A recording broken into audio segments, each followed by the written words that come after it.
Hi, it's Dr. Elijah Lefkowitz with Diagnosing Education with Dr. Elijah Lefkowitz.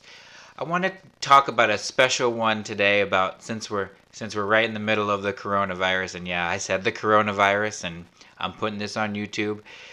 I don't get money anyway, so they can demonetize it if that's what they do. But the coronavirus is interesting uh, because with education, it's interesting, and I hadn't thought about it much before, but I was just in the playground with my kids a couple of days ago, and the news they were interviewing a bunch of parents, and I heard their questions to a bunch of parents, and then they asked me, and the questions the news was asking was, are you going to keep your kids from school? What happens if you have to go to work and your kids are at home? And all these questions about it seemed like very alarming. And I don't want to pretend like the coronavirus isn't alarming. That's not my point. But I feel like should have been preparing for this. If you're a leader of a school district, if you're part of a principal of a school, if you're in some kind of education think tank, this shouldn't be a surprise to you. We've had lots of warnings. We've had SARS, we've had MERS, we've had swine flu, we've had avian flu.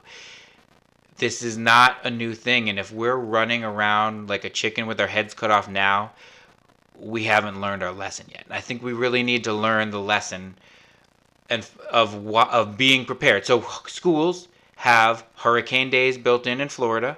They have snow days built in New York and northern states. We can't have virus days built in because a virus could last forever, or there could be another one. So you need to have a different kind of protocol, but you have to have a contingency plan. I personally have a lot of experience in virtual schools. I've helped set up some of my consulting business. I've worked for a virtual school. I've set up lots of virtual programs. Every school and school district should have a virtual contingency plan. Every student should definitely have a one-to-one. Every school district at this point should have one-to-one where every kid has a device, a Chromebook or a laptop or Apple or whatever partnership they make, but every kid should have a device. So if something like this happens, they can get some sort of educational services while this is going on, because who knows how long this is going to go on. And should we be, as a society, if we're saying that we want to move on with society, should we neglect students' education for weeks or months? I mean, I know we do it during the summertime, but that's different. that's scheduled time.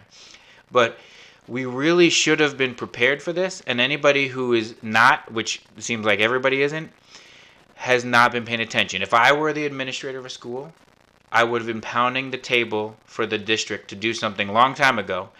And if I were a superintendent, I would have instituted lots of things years ago. Like, we should be discussing the benefits of hand washing. I'm going to include a Vox article that I saw earlier it puts hand washing in such a great thing. Soap is dope. Make sure you pay attention. Soap is dope.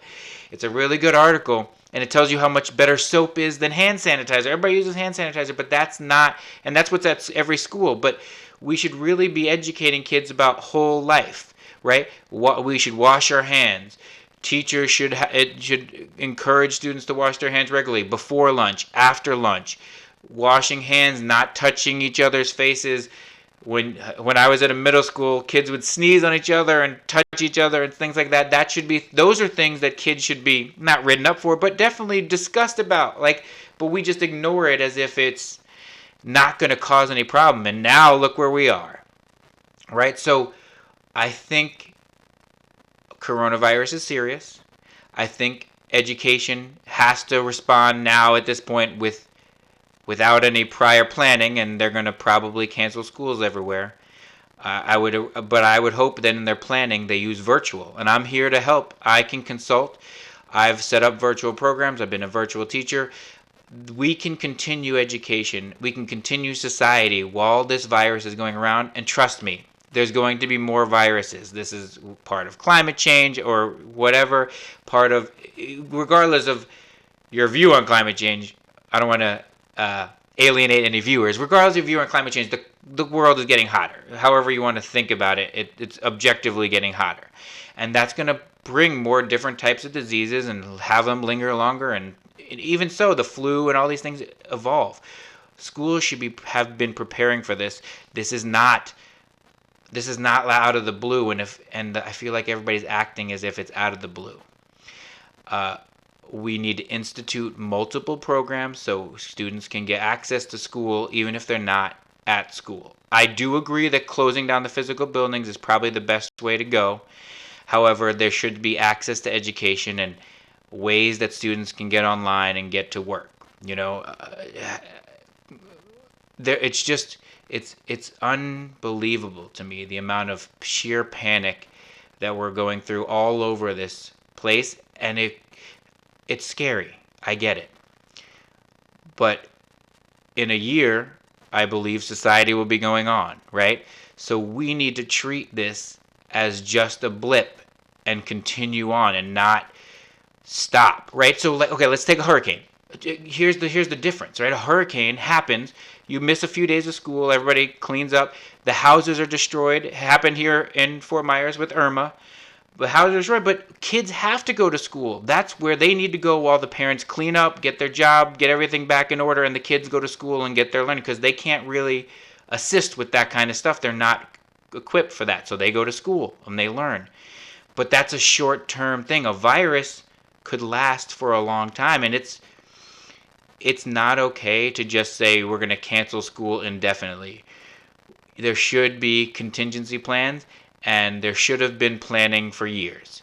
I would say virtual should be part of that plan. I would say, extended school year should always be part of that plan. I would say that using schools sporadically, even during a virus, should be part of the plan, right? Like, don't we have a lot of students who are homeless, or they might not have the best environment at home, or nobody's supervising, and then we're going to shut down schools because of this virus, and then what do they do, right? So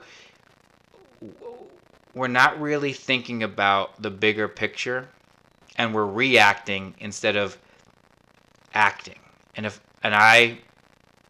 When I talk to the news, I didn't say it wasn't a big deal, but we are overreacting if we believe life is going to go on after this. We need to make sure and care for our kids and give them the education they need in the midst of this crisis with many different avenues. And I would love to help. I'd love to hear your thoughts. This is my coronavirus rant, but I really think it's important to hear and important to discuss. So if you have any thoughts on if you think like the news is asking parents, should they close schools? What are you going to do with your kids? Do you agree? Do you want your kids not to learn anything during this time? Do you want them to have some sort of virtual education or some sort of remote education while they're learning, or some project to complete while they're going? But I believe this all should have been planned ahead of time over years. It should have been a part, just as there's hurricane days and just as there's snow days, there should be a contingency plan for viruses, and it should have been done. I'd love your thoughts. Thank you for listening.